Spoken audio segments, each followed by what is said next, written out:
পটুয়াখালীর কলাপাড়ায় জামাল মাতুব্বর নামের এক জেলের জালে ধরা পড়ল 2 কেজির এক ইলিশ মাছ, যা বিক্রি হলো 7,700 টাকায়। রবিবার বিকেলে উপজেলার আশাখালী মাছ বাজারে এই মাছটি উন্মুক্ত ডাকের মাধ্যমে 1,40,000 টাকা মন উঠলে 2 কেজি 200 গ্রাম ওজনের ইলিশ মাছটিকে 7,700 টাকায় বিক্রি করেন জেলে জামাল মাঝি। ওই মাছটি কিনে নেন বন্ধন ফিশের মালিক মোহাম্মদ জাহিদুল ইসলাম।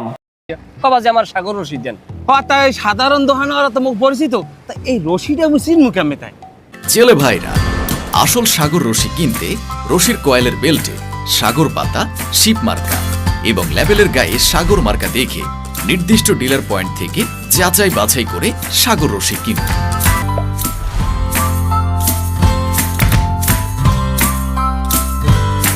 মাঝি মোহাম্মদ জামাল মাতুব্বর জানায়, গতকালকে সমুদ্রে মাছ ধরতে নেমে আজকে আবহাওয়া খারাপ হওয়ায় তীরে চলে এসেছি।